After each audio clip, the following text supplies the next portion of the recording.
Kannur vision charge ഷീറ്റിലേക്ക് പ്രിയ പ്രേക്ഷകർക്ക് സ്നേഹപൂർവ്വം സ്വാഗതം. ചാർജ് ഷീറ്റ് ഈ എപ്പിസോഡ് ചർച്ച ചെയ്യുന്നത് ഒരു 7 കൊലപാതകങ്ങൾ നടത്തിയ റിപ്പർ നാസറിന്റെ ആ കാലഘട്ടത്തിൽ നൂറ്റാണ്ട് മുമ്പ് 25 വർഷം മുമ്പ് മലയോരത്തെ ഞെട്ടിച്ച സ്ത്രീകളെ വകവരുത്തി അവരെ ബലാത്സംഗം ചെയ്ത് അവരെ കൊലപ്പെടുത്തി അവരുടെ ആഭരണങ്ങൾ കവരുന്ന റിപ്പർ നാസർ എന്ന കൊടും ക്രിമിനലിന് തലശ്ശേരി കോടതി വധശിക്ഷ വിധിച്ചിരുന്നു.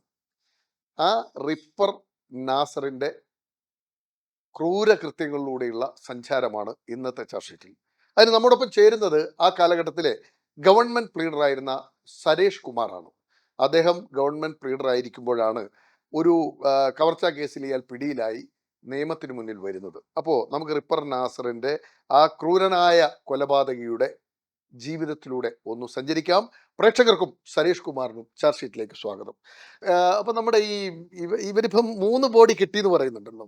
അപ്പോൾ ഓരോ ബോഡിയും കടൽ തീരത്ത് അടിയുമ്പോൾ അത് പോലീസ് അതിനൊരു എഫ്ഐആർ ഇടും. അതിനൊരു ഒരു ഒരു അജ്ഞാത മൃതദേഹം. ഈ 7 ബോഡിയും തിരിച്ചറിയുന്നുണ്ടോ? ശരിക്കും 7 മൃതദേഹങ്ങൾ കാണുന്നില്ല. 4 എണ്ണം കിട്ടിയിട്ടില്ല. ഇത് ആരതാണെന്ന് തിരിച്ചറിയുന്നില്ല. ഈ 3 ബോഡി ആ സമയത്ത് ആദ്യം തിരിച്ചറിയുന്നില്ല. എന്നിട്ട് പിന്നീട് പോലീസിന്റെ ഫർദർ ഇൻവെസ്റ്റിഗേഷൻ വന്നല്ലോ. ഫർദർ ഇൻവെസ്റ്റിഗേഷൻ വന്ന സമയത്ത് മാത്രമേ ഇതിന്നയാളായിരുന്നു എന്ന് തിരിച്ചറിയുന്നുള്ളൂ. ഈ പ്രതിയെ പിടിക്കുന്നത് ഈ ബോഡി ഒന്നും ഇല്ല. തിരിച്ചറിയില്ല. ഈ 3 ബോഡി കരക്കടഞ്ഞ ബോഡി കരക്കടഞ്ഞു. പക്ഷെ അന്ന് അതിനുശേഷം ഈ മേരിയുടെ അടക്കമുള്ള ബോഡി എന്ന് വെച്ചാൽ പിന്നെ അൺനോൺ എന്ന രീതിയിൽ എന്ന് വെച്ചാൽ ക്രിമേറ്റ് ചെയ്യാണ്. കാരണം കുറച്ച് അഴുകിയ രീതിയിലാണല്ലോ ഇത് കിട്ടുന്നത്. അത് അൺനോൺ എന്ന രീതിയിൽ വെച്ചാൽ പോലീസ് ഫോട്ടോ കാര്യങ്ങളൊക്കെ എടുക്കും, പത്രത്തിൽ കൊടുക്കും, എല്ലാം ചെയ്യും, ഫോട്ടോസ് ഒക്കെ എടുക്കും. പക്ഷെ എന്താ വെച്ചാൽ ഇത് ആളുകൾ എന്താ വെച്ചാൽ ഇത് ഇന്ന ആളാണ് മരിച്ചത് എന്നത് തിരിച്ചറിയുന്നില്ല. അങ്ങനെ സാധാരണ തിരിച്ചറിയില്ല. ഈ 3 സ്ത്രീകളെ തിരിച്ചറിഞ്ഞിട്ടില്ല.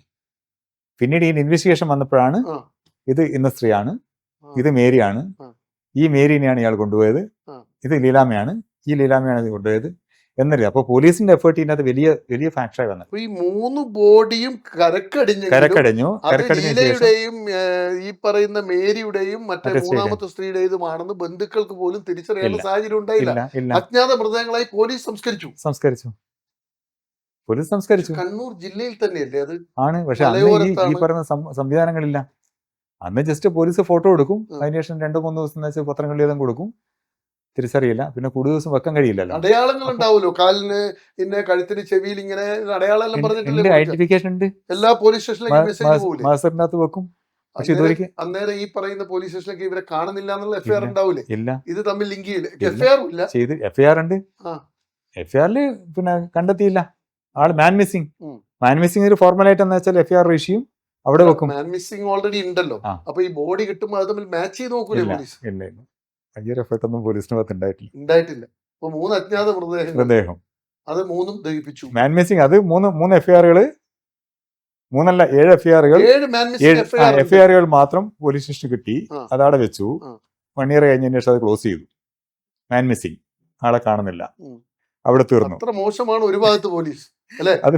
ഒരു 2 പോലീസ് സ്റ്റേഷൻ പരിധികളിൽ 7 സ്ത്രീകളെ കാണാതായി എന്നുള്ളത് എഫ്ഐആർ ഉള്ളപ്പോൾ ഇത് മന്ത്രി പോലീസ് കോൺഫറൻസിലും എല്ലാം ഡിസ്കസ് ചെയ്യപ്പെടേണ്ടതാണ്. പക്ഷെ അത്ര എഫക്റ്റീവായി വന്നിട്ടില്ല. ഓരോ കൊലപാതകവും നടക്കുമ്പോ ഒരു ഗ്യാപ്പ് എത്ര വരുന്നുണ്ട്? ഈ 7 കൊലപാതകവും എത്ര നാളിനുള്ളിൽ നടത്തിയതായിട്ട് പറയും? ഗ്യാപ്പ് ഉണ്ട്. കാരണം അറൌണ്ട് 6 ഇയേഴ്സ്. കാരണം 91 മുതൽ 97, 96 വരെയുള്ള കാലഘട്ടം 6 വർഷം ഗ്യാപ്പിനിടയിലാണ് ഇതൊക്കെ 7 പേരെയും കൊല്ലുന്നത്. അപ്പോൾ ഈ 7 പേരെ കാണാൻ ഓരോ സ്ഥലത്തും കാണാതായി ബന്ധുക്കൾ കുറച്ച് ദിവസം കഴിയുമ്പോൾ പോലീസ് സ്റ്റേഷനിൽ പരാതി കൊടുക്കും, അവരൊരു എഫ്ഐആർ ഇടും, അവിടെ വെക്കും. പക്ഷെ ഇത് ഇവൻ ആ സമയത്ത് എന്ന് വെച്ചാൽ ഇദ്ദേഹം വളരെ ലൈവ് ആക്റ്റീവായിട്ട് അടുത്ത കോറിയിലെ എല്ലാ പണികളിലും ഈ പറഞ്ഞ അന്വേഷണത്തിലും ഒക്കെ ഇവർ പാർട്ടായി നിൽക്കുന്നുണ്ട്. ഇവനും സജീവമായിട്ടുണ്ട്.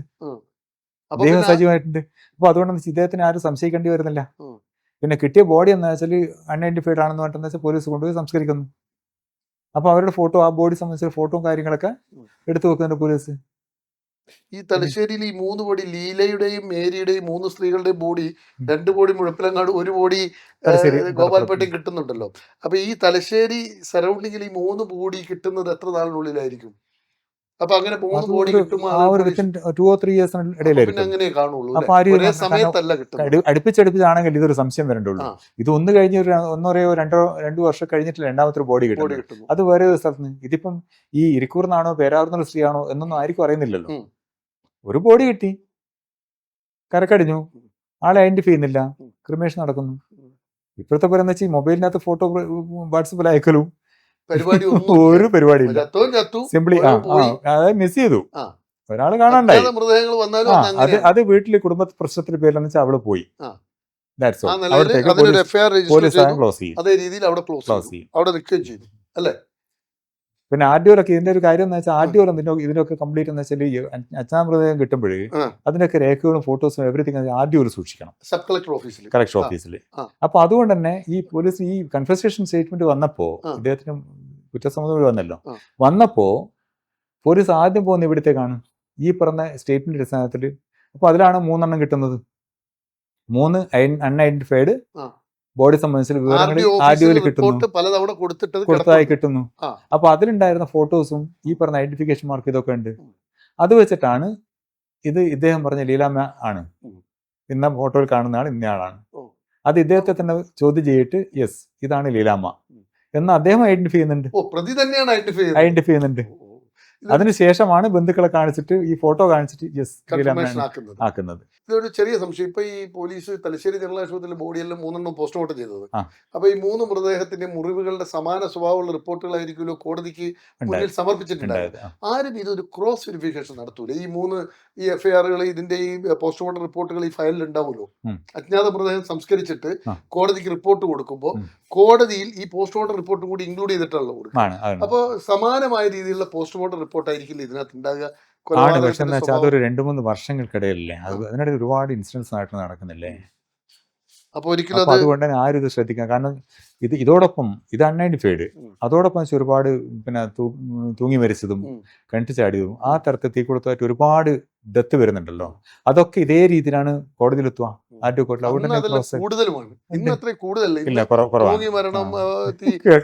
വിഷം കഴിച്ചു മരിക്കുക അല്ലെങ്കിൽ എണ്ണം വളരെ കുറഞ്ഞില്ല. ആളുകളുടെ ജീവിത നിലവാരം ഉയർന്നപ്പോ ആളുകള് പിന്നെ ഭാര്യയും ഭർത്താവും അടികൂടിയിട്ട് ഭർത്താവ് ആത്മഹത്യ സിറ്റുവേഷൻസ് മുഴുവൻ മാറി. ഉപേക്ഷിച്ചു പോകാന്നുള്ള നിലക്ക് ആദ്യവിൽ വന്നു. ഒരാളും മരണം തെരഞ്ഞെടുക്കില്ല, അത് ചൂസ് ചെയ്യുന്നില്ല. അങ്ങനെ വന്നപ്പോ ഇത് ആരും ശ്രദ്ധിക്കപ്പെടാതെ പോകുന്നതിന് കാരണമായിരുന്നു. അങ്ങനെ നോക്കേണ്ട ഒരു അവസ്ഥ ഉണ്ടായിരുന്നില്ല. അതുകൊണ്ട് ബാക്കിയുള്ള കോമൺ ഫാക്ടർ പോലെ മറ്റുള്ള കേസുകൾ വരുന്നത് സംവിധാനത്തിൽ വീഴ്ചയുണ്ട് ഒരുപാട്. വലിയ നമുക്കൊരിക്കലും ഒരു ചിന്തിക്കാൻ പറ്റാത്ത ഒരു സംഭവമില്ല ഒരു രീതിയിലും. ഇപ്പോഴത്തെ സിറ്റുവേഷൻ വെച്ചിട്ട് ഇന്നിപ്പോ എന്താ വെച്ചാൽ മൊബൈലിൽ പിന്നെ ഫോട്ടോ കൊടുക്കാനും അത് സർക്കുലേറ്റ് ചെയ്യാനും, അപ്പോൾ അങ്ങനെ വരുമ്പോൾ എന്താ വെച്ചാൽ ഇവർ ഇങ്ങനെ ബസ്സിൽ യാത്ര ചെയ്യുന്ന കണ്ടുന്നു ഒക്കെ കണ്ടുപിടിക്കാനൊക്കെ ഒരുപാട് സംവിധാനം. പിന്നെ ഇപ്പം എന്താ വെച്ചാൽ ഏത് ആളുകളെടുത്തും മൊബൈലിനകത്ത് ആളില്ലല്ലോ. അപ്പൊ ആ ടവർ ലൊക്കേഷൻ വെച്ചിട്ട് ഡിറ്റക്ട് ചെയ്യാൻ പറ്റും. പക്ഷെ അന്ന് ഇതൊന്നും ഒരു സംവിധാനം ഇല്ലല്ലോ. ഈ 7 കൊലപാതകം 2 പോലീസ് സ്റ്റേഷൻ ലിമിറ്റിലും കാസർഗോഡ് തെറ്റും ഇത് 3 ഈ 3 അന്വേഷണ ഏജൻസികൾ ഒന്നിച്ചാണ് റിപ്പോർട്ട് നൽകുന്നത്. 3 ഒറ്റ ഏജൻസിയിലേക്ക്. ഈ കേസുകളിൽ ഈ 7 മർഡർ കേസുണ്ട്, അതിൻ്റെ അകത്ത് എന്താ വെച്ചാൽ ഒറ്റ ടീമേ വരുന്നുള്ളൂ.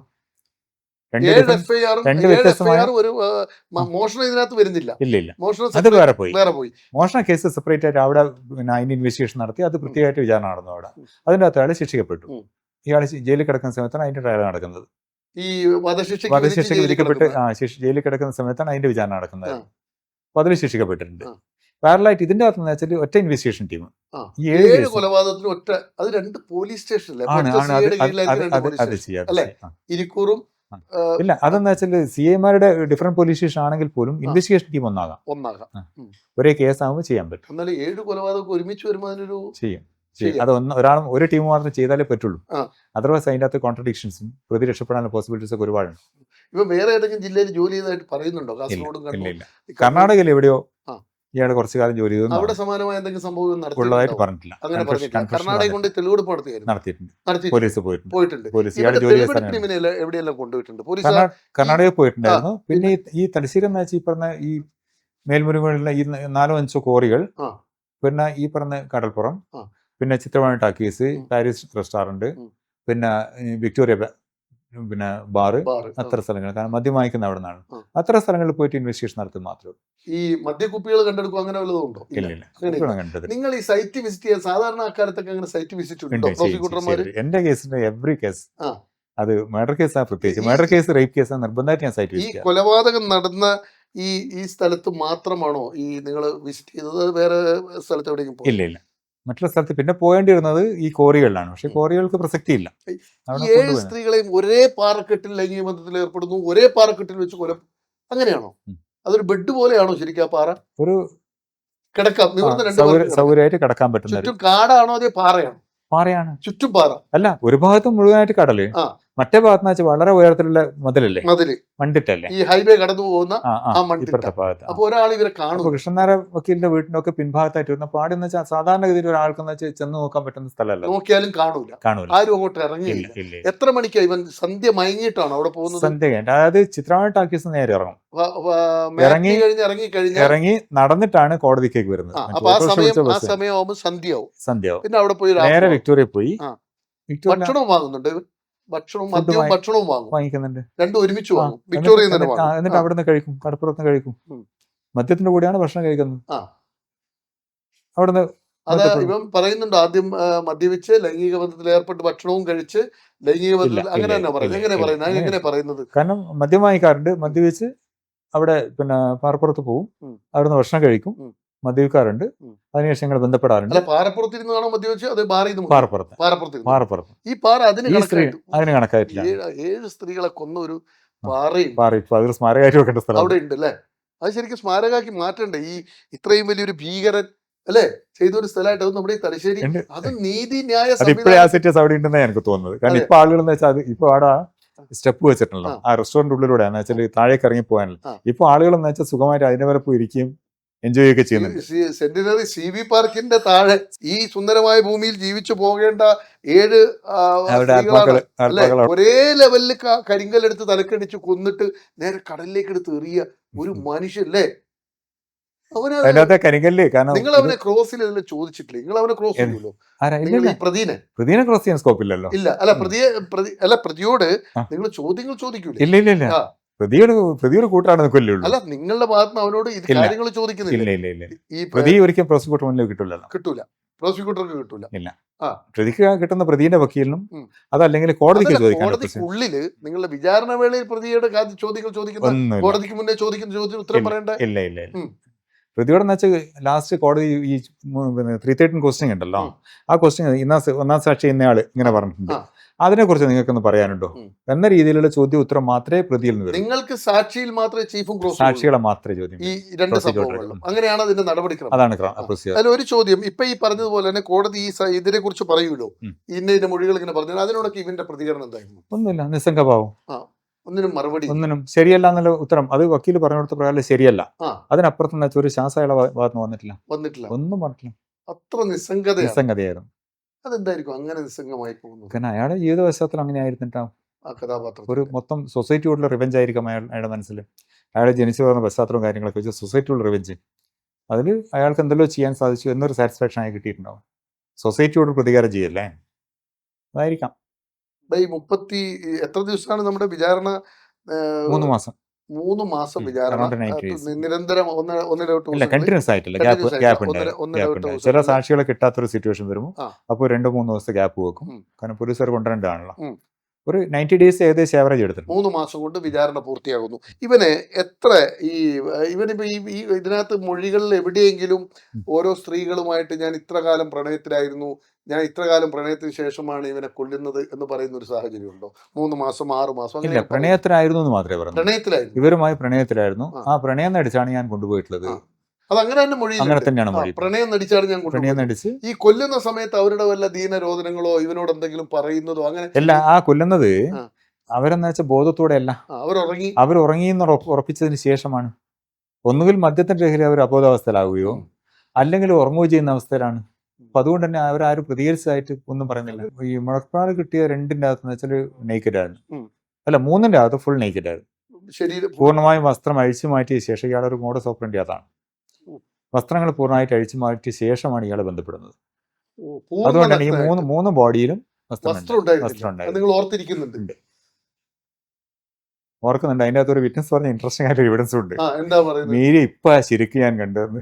അപ്പൊ ഞാനെന്ന് വെച്ചാൽ ഐഡന്റിഫൈ ചെയ്യണ്ടേ, ഐഡന്റിഫൈ ചെയ്യാൻ വേണ്ടി വെച്ചാൽ ഈ ഫോട്ടോസ് കൊടുക്കും. കാരണം 6 ഫോട്ടോസ്. അപ്പൊ ഈ മേരീന്റെ ഫോട്ടോ കൊടുത്തു അദ്ദേഹം വളരെ. അപ്പൊ ഞാൻ ഈ ഒരു പ്രൈവറ്റ് പാർട്ട് മറച്ചിട്ട് പേപ്പറോട് മറച്ചിട്ട് ആണ് ഇങ്ങനെ കൊടുക്കുന്നത്. അയാൾ കുറെ സമയം ഇങ്ങനെ നോക്കി. ഞാൻ പറഞ്ഞു മനസ്സിലാകുന്നില്ല കേൾക്കാന്ന് ചോദിച്ചു. അപ്പോൾ ആനി ജോൺ വളരെ ആ. ഹ്യൂമറസ് ആയിട്ടാക്കി എവിഡൻസ് എടുക്കുക. ആ. ആ ഫോട്ടോ കൊടുക്കും അദ്ദേഹത്തിന്, ആ. നോക്കിക്കോട്ടെ വക്കീലെന്ന്. അപ്പോൾ ആനി ജോൺ ഇപ്പൊ മാഡത്തിന് അറിയാം ഈ ആ. ഫോട്ടോ ഈ രീതിയിലുള്ള ഫോട്ടോ ആണെന്ന് മാഡത്തിന് അറിയാം. കാരണം Yes. ബിക്കോസ് പ്രോസിക്യൂഷൻ ഫയലിലുണ്ടല്ലോ, ആ. കോടതി ഫയലിലുണ്ടല്ലോ ഈ ഫോട്ടോസ്. കൊടുത്തേക്ക് വക്കീലെന്ന് പറഞ്ഞു. ആ. പ്രോസിക്യൂട്ടർ അത് ഫോട്ടോ അദ്ദേഹത്തിന്റെ കൈ കൊടുക്കുമെന്ന് പറഞ്ഞു. ആ. കൊടുത്ത അദ്ദേഹം എന്ന് വെച്ചാൽ ഒരു 6-7 ഫോട്ടോ ഉണ്ട് ഇങ്ങനെ ഓരോന്നായിട്ട് ഇങ്ങനെ അദ്ദേഹത്തിന്റെ ഐഡന്റിഫിക്കേഷൻ. എന്റെ നെയ്ബറാണ്, മേരി എനിക്കറിയാം. ലീനയുടെ കാര്യത്തിൽ അങ്ങനെ ആരെങ്കിലും വന്നിരുന്നോ? ഇല്ല. ലീനയുടെ കാര്യത്തിൽ വെച്ചാൽ അവരുടെ റിലേറ്റീവ് വന്നു, ഇങ്ങനെ സിസ്റ്ററാണ്, സിസ്റ്ററോ അങ്ങനെ എന്തോ ഒരു അടുത്ത ബന്ധുവാണ്, അങ്ങനെ ഐഡന്റിഫിക്കേഷൻ ഉണ്ടായത് മാത്രമേ ഉള്ളൂ. പിന്നെ എന്താ വെച്ചാൽ ആ കോറിയുടെ ഉടമ ഐഡന്റിഫൈ ചെയ്യുന്നുണ്ട്, പിന്നെ കൂടെ വർക്ക് ചെയ്ത ആളുകൾ ഐഡന്റിഫൈ ചെയ്യുന്നുണ്ട്. ഇന്നയാളാണ് എന്ന് പറഞ്ഞ് തിരിച്ചറിയുന്നത്. ഈ പ്രതിയെ നമ്മളിപ്പോ ഈ വിചാരണ നടത്തി തെളിവുകൾ ശേഖരിച്ചു, ഈ തെളിവുകളുടെയൊക്കെ അടിസ്ഥാനത്തിൽ ഇവൻ കുറ്റക്കാരനാണെന്ന് കണ്ടെത്തും കോടതി, അല്ലെ? ആദ്യ ദിവസം അതല്ലേ? അത് കഴിഞ്ഞ് ഇവനോട് കോടതി ചോദിക്കൂലേ? അന്ന് ആദ്യ ദിവസം തന്നെ ശിക്ഷ ഒറ്റയടിക്ക് പറഞ്ഞിട്ടില്ല, കുറ്റക്കാരനാണെന്ന് കണ്ടു. അതിനുശേഷം പിറ്റത്തെ പോസ്റ്റിംഗിൽ ശിക്ഷയെ കുറിച്ചൊന്നും പറയാണ്ടോ, ശിക്ഷയെ കുറിച്ച് പറയാനുണ്ടോ എന്ന ചോദ്യത്തിന് മറുപടി എന്താ? ഒന്നും ഒന്നുമില്ല എന്ന് പറഞ്ഞു. നിരപരാധിയാണെന്നും പറയുന്നില്ല, നിസ്സംഗമായ ഭാവത്തിൽ ഒന്നും പറയാനില്ല എന്ന് പറഞ്ഞു. അത് കഴിഞ്ഞ് അത് നോട്ട് ചെയ്തിട്ട് പിന്നെ എത്ര സമയം കഴിഞ്ഞിട്ടാണ് വിധി പറയുന്നത്? അതിനുശേഷം കോടതി പിരിഞ്ഞു. എന്നിട്ട് ഒരു ഉച്ചയ്ക്ക് ശേഷത്തേക്ക് അവനെ കൺസിഡർ ചെയ്ത ഓർമ്മ. ഉച്ചയ്ക്ക് ശേഷം വീണ്ടും കോടതി ഇരുന്ന ശേഷം എന്താ വെച്ചാൽ ഇങ്ങനെ ഈ നേച്ചർ ഓഫ് ദ ഒഫൻസ് പറഞ്ഞു. അതിനുശേഷം മരണം വരെ തൂക്കിക്കൊല്ലാൻ വിധിച്ചു. അത് എനിക്ക് അതിലൊരു വിഷയമുണ്ട്, കൺകറന്റ് ആവൂല. ഈ ഒറ്റ ശിക്ഷ മാത്രമാണോ ജീവപര്യന്തവും നെക്കെല്ലാം കൂടി ഒരുമിച്ചാണോ പറയുന്നത്? എല്ലാം ഓപ്പൺ കോർട്ട് പ്രൊനൗൺസ് ചെയ്താൽ മാത്രമേ. അതിനുശേഷം ഇന്ന വകുപ്പിന്റെ അകത്ത് ഇത്ര കൊല്ലം ഓർമ്മയില്ല. ഇതുണ്ടോ? നഷ്ടപരിഹാരം ഉണ്ടോ? ഇല്ല. ആർക്കും ബന്ധുക്കൾക്ക് വധശിക്ഷ വിധിക്കും. സാധാരണ ഈ വധശിക്ഷ വിധിച്ചാൽ ഈ പേന കുത്തിപ്പൊട്ടിക്കുന്ന പരിപാടി ജഡ്ജി കുത്തിപ്പൊട്ടിച്ചു. ഈ ആനി ജോൺ എന്ന് പറഞ്ഞ ഡിസ്ട്രിക്ട് സെഷൻസ് ജഡ്ജ് അവര് ഈ എഴുതിയ പേന അത് ഇങ്കോണ്ടുള്ള പേന അതുകൊണ്ട് കുത്തിപ്പൊട്ടിച്ചു. നെക്ക് പറഞ്ഞ ശേഷം ഈ നെക്ക് പറഞ്ഞ ഉടൻ തന്നെ കോടതി പിരിഞ്ഞോ? എങ്ങനെയാണ് അതിന്റെ സീൻ? എങ്ങനെ ഒന്ന് പറയാൻ പറ്റുമോ? കാരണം ഒരുത്തന്റെ ലൈഫിൽ വധശിക്ഷ കൊടുക്കുന്നു, ആ വധശിക്ഷ വിധിക്കുന്ന ആ രംഗം എങ്ങനെയാണ് ശരി? സെന്റൻസ് ആനി ജോൺ പറഞ്ഞ സെന്റൻസ് എന്താണ്? സെന്റൻസ് ഒന്ന് ചുരുക്കിയിട്ടെന്ന് വെച്ചാൽ ഇങ്ങനെ ഇന്ന സാക്ഷിയുടെ മൊഴിയുടെ അടിസ്ഥാനത്തിൽ ഈ പ്രതി അത് പിന്നെ അതീവ ക്രൂരമായ ഈ കൃത്യം ചെയ്തതായിട്ട്, കൊലപാതകം ചെയ്തതായിട്ട് ബോധ്യപ്പെട്ടിട്ടുണ്ട്. അതുകൊണ്ട് ഈ പ്രതിയെ പിന്നെ പരമാവധി ശിക്ഷയായ വധശിക്ഷ വിധിക്കുന്നു, മരണം വരെ പിന്നെ തൂക്കിക്കൊല്ലാൻ വിധിക്കുന്നു എന്ന് പറഞ്ഞ് അപ്പോഴെ നേരെ എണീറ്റ് പോയി. ഈ സമയത്ത് ഇവന്റെ ഒരു അവസ്ഥ എന്താണ്? ഇവന്റെ ഒരു അവസ്ഥ നിസ്സംഗമായിട്ട് സാധാരണ രീതിയിൽ തന്നെ നിൽക്കുന്നത്, ഒരു പ്രതികരണമില്ല, ഒരു വേവലാതിയോ വെപ്രാളോ, നത്തിങ് എൽസ്. അവനെ തൂക്കി കൊന്നോ? അതറിയില്ല, അതിനെ പറ്റി കറക്റ്റ് ആക്കാതെ. ഹൈക്കോടതിയിൽ അപ്പീൽ പോയിരുന്നു, അപ്പീൽ ഡിസ്മിസ് ചെയ്തിരിക്കണം. അപ്പീൽ തള്ളുവാണ് കോടതി ചെയ്തത്. പിന്നെ കൺകറന്റ് ഫൈൻഡിങ്സ് ആവുന്നത്. അതിനുശേഷം മേലോട്ട് സുപ്രീം കോർട്ട് എന്ന് വെച്ചാൽ ഒരു ഓപ്പർച്യൂണിറ്റി കൊടുത്തിട്ടുണ്ടോ ഇല്ലയോ എന്ന് അറിയില്ല. പോവാം, കാരണം ഇപ്പോൾ ലീഗൽ സർവീസ് ആയിട്ട് അങ്ങനത്തെ സംവിധാനങ്ങളൊക്കെ ഉണ്ടല്ലോ. അദ്ദേഹത്തിന് സ്വന്തം ഇല്ലെങ്കിലും ഒരു ഓപ്പർച്യൂണിറ്റി കൊടുക്കും. ഡെത്ത് അല്ലേ, പോയിട്ടുണ്ടാകാം. അപ്പൊ അതിനുള്ള സാധ്യതകളുണ്ട്. തൂക്കി കൊന്നു എന്നുള്ള കാര്യത്തിൽ എനിക്കൊരു സംശയം അങ്ങനെയാണ്. കാര്യത്തിൽ പിന്നീട് ആനി ജോൺ ഹൈക്കോടതി ജഡ്ജി ആയിരുന്ന സമയത്ത് ഞാൻ പോയി കണ്ടപ്പോൾ അദ്ദേഹത്തെ തീർത്തു എന്ന രീതിയിൽ പറഞ്ഞായിട്ട് എനിക്കൊരു ഓർമ്മയുണ്ടല്ലേ? അത് കേട്ട് കഴിഞ്ഞപ്പോ നമ്മൾ ഇടക്ക് ചിരിച്ചെങ്കിലും മനസ്സിന് ശരിക്കും ഒരു നൊമ്പരമാണ്, ഭീകരാണ്. കാരണം വളരെ പാവപ്പെട്ട സ്ത്രീകളാണ് കൊല്ലപ്പെട്ട 7 പേരും. അതും നമ്മുടെ ഈ തലശ്ശേരിയുടെ ഈ പൈതൃക നഗരിയുടെ ഭംഗിയുള്ള കടൽ തീരത്തെ ഒരു പാറയിൽ വെച്ച് 7 സ്ത്രീകളെ കൊല്ലുക. ഇന്ന് വിനോദസഞ്ചാരികൾ നടന്ന് അതും അതിന്റെ രസം എന്ന് വെച്ചാൽ കാസർഗോഡ് ഏതോ ഒരു ഭാഗത്തുള്ള ഒരാള് ഇത്രയും റിമോട്ടായിട്ട് ഇങ്ങനത്തെ ഒരു സ്ഥലം കണ്ടെത്തുക, ആ സ്ഥലം വളരെ ബ്യൂട്ടിഫുൾ ആയിട്ട് ഉപയോഗിക്കുക. അതെന്ന് വെച്ചാൽ പോലീസിന്റെ മറ്റു നമ്മുടെ സംവിധാനങ്ങളുടെ ഒന്നും ശ്രദ്ധയിൽ വരാതിരിക്കുക. സാധാരണ ഫിഷർമാനോ അങ്ങനത്തെ ആളുകളൊക്കെ ഒന്ന് കാണൂല അങ്ങനെ എന്തെങ്കിലും. പക്ഷെ അത്തരം ആരും ശ്രദ്ധയിൽ അങ്ങനെ ആ ഒരു സ്ഥലം ശ്രദ്ധിക്കപ്പെട്ടില്ല. 7 കൊലപാതകം നടക്കുന്നത് വരെ ആരും ഇത് കണ്ടിട്ടില്ല, ഒരാളും കണ്ടില്ല. അതാണ് ഫിഷർമാൻ ഈ മീൻ പിടിക്കാൻ പോകുന്നവരോ അല്ലെ ആരും തന്നെ കണ്ടിട്ടില്ല എന്നുള്ളത് അതിന്റെ അതിശയം. ജഡ്ജി വേറെ എന്തെങ്കിലും കമന്റ് ഇതിനകത്ത് പറയുന്നുണ്ടോ? നിങ്ങളുടെ ഓർമ്മയിൽ ക്രൂരമാണ്, അല്ല അപൂർവങ്ങളിൽ അപൂർവമാണെന്ന് പറയുന്നത് അത് പറഞ്ഞിട്ടുണ്ട്. എന്നാലും മാത്രമേ ക്യാപിറ്റൽ പണിഷ്മെന്റ് കൊടുക്കാൻ പറ്റുള്ളൂ, അത് പറഞ്ഞിട്ടുണ്ട്.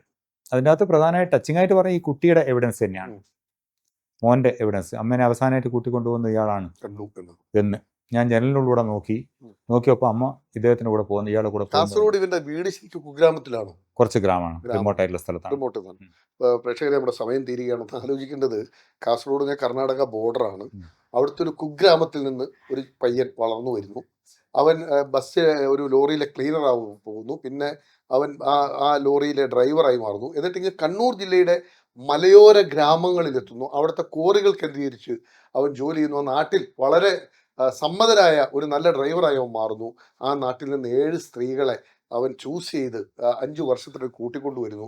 മനോഹരമായ കടൽ തീരം, മനുഷ്യർ എപ്പോഴും ആസ്വദിക്കാനിരിക്കുന്ന കടൽ തീരത്തെ അവന് ഭംഗിയുള്ള ഒരു സ്ഥലം കണ്ടെത്തുന്നു. അവിടെ അവൻ ആഘോഷിക്കുന്നു. അങ്ങനെ 7 സ്ത്രീകളെയും അവൻ കൊലപ്പെടുത്തുന്നു, കടലിലെറിയുന്നു. ഒടുവിൽ ഒരു 4ാം ക്ലാസ്സുകാരൻ്റെ കണ്ണുകളിൽ ആ ചിത്രം, അമ്മയെ കൂട്ടിക്കൊണ്ടുപോയ ആ റിപ്പർ നാസറിന്റെ ചിത്രം പതിക്കുന്നു. ഒടുവിൽ പോലീസ് അവനെ തേടിയെത്തുന്നു, പിടിക്കുന്നു. ഒരു മോഷണ കേസിൽ 16 വയസ്സുകാരൻ്റെ മാല കവർന്ന കേസിൽ പിടിയിലായി. തുടർന്ന് 7 കൊലപാതകങ്ങൾ, നീണ്ട 7 കൊലപാതകങ്ങൾ 5 വർഷത്തിനുള്ളിൽ നടന്നത് പോലീസ് കണ്ടെത്തുന്നു. അവനെ കോടതി വധശിക്ഷയ്ക്ക് വിധിക്കുന്നു. ഇതെല്ലാം കേൾക്കുമ്പോൾ എന്താ പറയേണ്ടത്? വിധിയുടെ ചില ക്രൂരതകൾ എന്നേ പറയാൻ പറ്റും. ഒരാൾ പോലും, സരേഷ് പറഞ്ഞല്ലോ, ഒരാൾ പോലും കണ്ടില്ല.